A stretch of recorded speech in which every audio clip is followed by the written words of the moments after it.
Good afternoon, everyone. I'm Li Yinze, reporter with China Daily, and now I'm at the Global Sources Fashion Show at Hong Kong, at Asia World Expo in Hong Kong. And this is one of the most important, famous fashion show in the city. And today we have Mrs. Livia Yip with us, and Mrs. Livia Yip is the president of Global Sources Fashion Group. And today, let's have her with us and talk something about her views, introduction about this famous show in the city. Hello, Mrs. Yip. Good afternoon. Thank you so much for joining us. Let's go straight. How things going? As this is the first day of the 4-day show, right? Right. Yeah. This is the first day of the 4-day show, and this is a show we started in 2006. And now it's like, what, 12 years, yes. Right? And every year we have 2 seasons, one in April, one in October.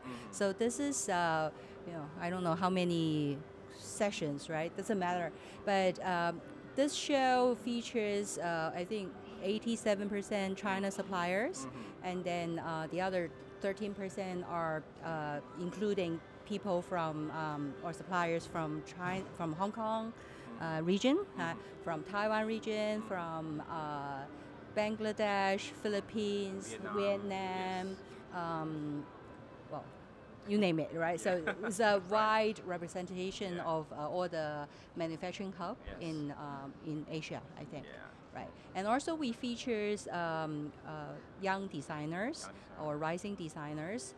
Young designers are those still at school, at design school, and they design a lot of great stuff. And we have a shoe competition, which we get a couple Fujian suppliers to supply the white shoes, or the samples, right? They made, right? And the students are kind of do their drawings, do their decorating, and you can see the result, right, of the competition at the Young Designer Corner. And the rising designer is also very attractive, right? So those are the ones just started their business, just started their brands, right? And then they exhibit here and try to find more cooperators or wholesaler, retailer to help them to kind of feature their brands in their shops and or in their channels. Yeah, everything is looking fine the first day, huh? Yep. And actually this morning my colleagues and I just walked around the different pavilions, and we see lots of new fashionable and concepts. We see lots of fashionable elements and factors in different kinds of products, and including technologies or something. And even the plastic models look sensational in this kind of it's impressive. Yes. Yeah, but as the president, you know more. Of course, you know more than us. So, any highlights about the show? Yeah. So I think apart from what I just mentioned, the young designers, what we try to encourage, right, is the creativity and the design, right? So I think most of the China suppliers do not have a lot, right? They know a lot about manufacturing. They know a lot about their products, right? But then in terms of design, in terms of the trend, in terms of the the technology, they may not know a lot. So what we're trying to do here is kind of information sharing. So we have a trend forum in Hall 11. Yeah, there's the color trend. There are also products, features. All the products are from our manufacturers here, right? Which go along with the trend, color trend, right, of 2019. So apart from that, we also have a fashion technology session, which is in Hall 1, close to the conference stage. Right, that one is very exciting. We've been trying so hard, right? Try to get technology people to come to this show, right? That's right. We have a lot of startups in the phase 1 and phase 2, the electronic shows.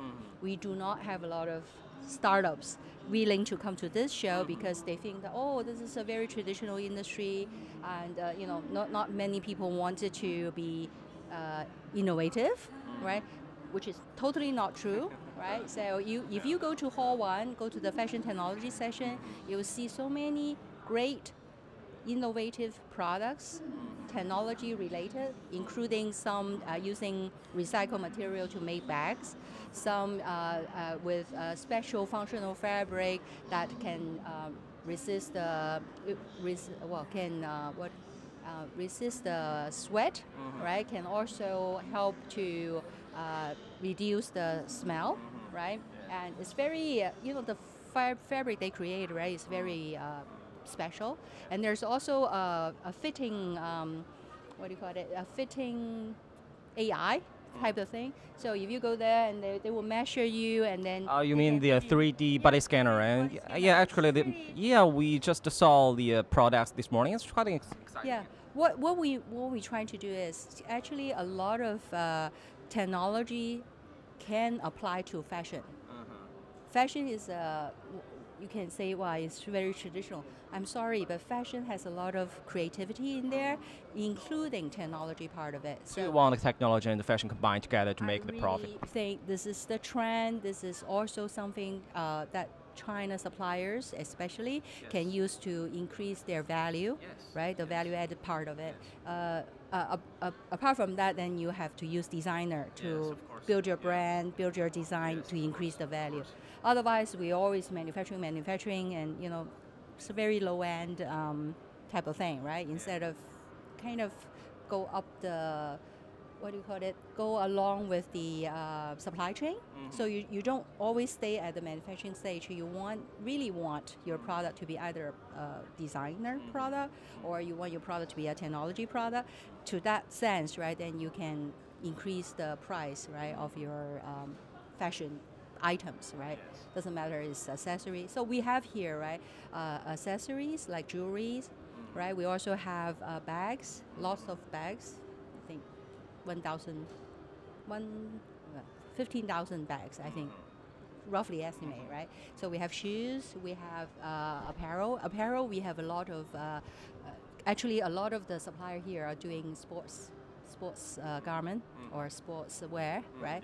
And a lot of them, yoga and stuff like that, right? So it's kind of, I think, is in the right mix, right, of all the fashion items we have, right? Yeah, we have actually we have international organizations and companies today here, and we see Vietnam, as you mentioned, we see Vietnam and United States, we have Hong Kong, we have Chinese mainland.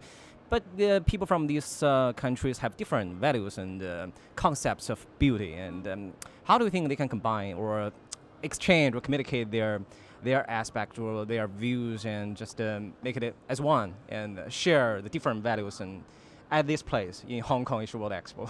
I think Hong Kong, being a metropolitan city, right, itself, right, is a very mixed place, right? So we have a lot of Chinese, we have a lot of other ethnic, a lot of them, right? And we all live together very peacefully and harmoniously, right? So I think this is a right environment, right place, right, to be for this, right?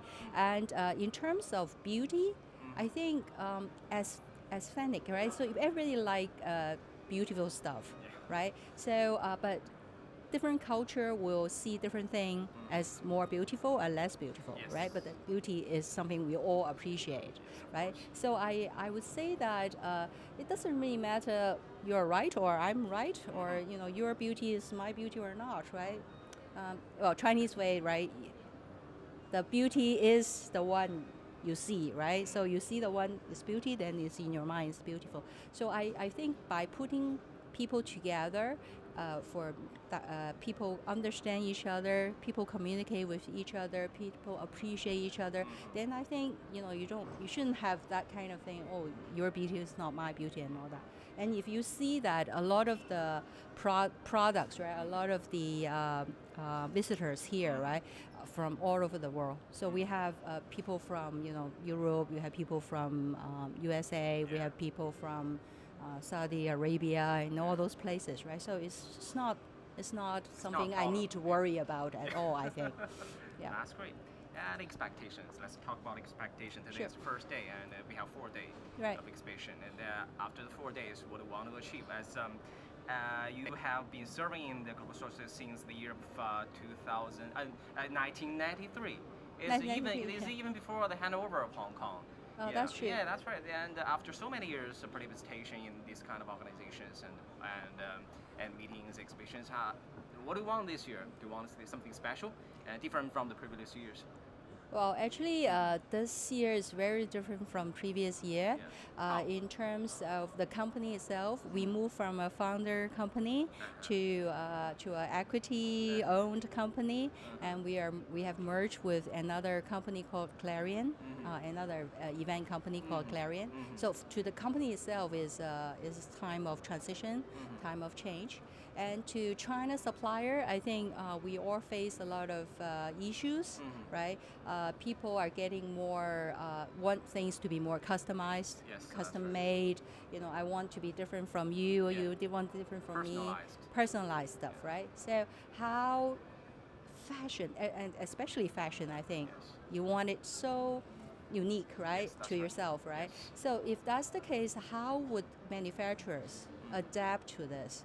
This is difficult, right? And then the other changes, including also China government, they subsidize a lot of export-oriented companies to attend trade shows, but then you know, it's not going to be forever, right? So they are reducing a little bit. So our supplier need to fund a little bit more, right, from their own pocket, right? So, and also the America-U.S. trade relation is another discussion. So this is a time of change, survival, adaptation, a lot of things I think going on. So I well, the only thing do not change is change. I think that's very that's very right. true. I think That's true. yeah, very true, right? And Chinese government is promoting Belt and Road, and now today we saw lots of countries from Belt and Road countries, so Vietnam and yes, Hong Kong also participating in this. And we see, as you just mentioned, there's a lot of like 87% from the Chinese mainland. Yep. Yeah. So what do you think that global sources can participate in the construction of a Belt and Road? As Belt and Road is not only about the infrastructures, it is not only about it is also about fashion, right? I think my manufacturers, so the manufacturer we work with, a lot of them actually were in this Belt and Road before the government actually put it Belt and Road.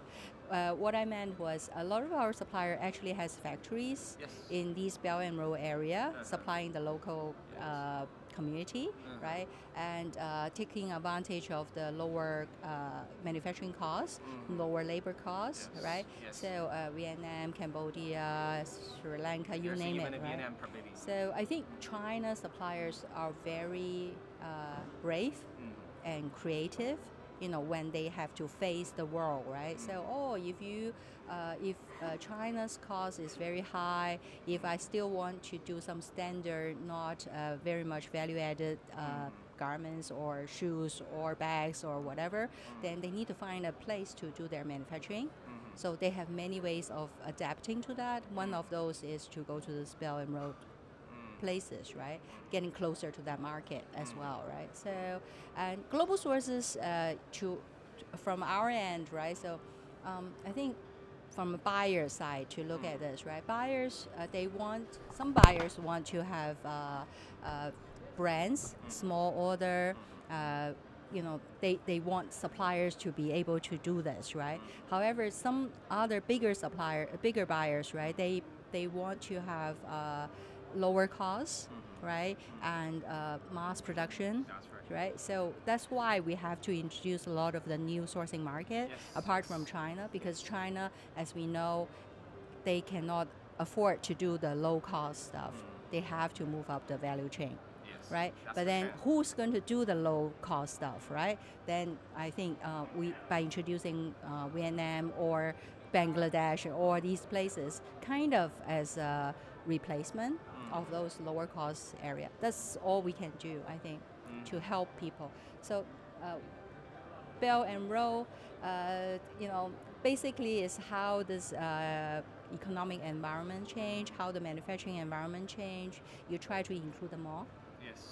You don't just focus Belt and Road, right? But everybody, because lots of aspects going on, right? And then your buyer will have different demands, right? And you need to meet their need, right? And our supplier need to find ways to survive, right? So either you go to Belt and Road or you stay in China and build your own brand and do some technology stuff. It's their choice. But global sources as a platform, right? I think we are in Hong Kong. We are doing the right thing. you are changing as their demands differs.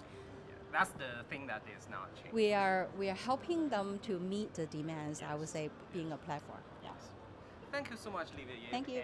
And please stay tuned at China Daily Asia and at globalsources.com. And why not just come to the Asia World Expo and have a look by yourself.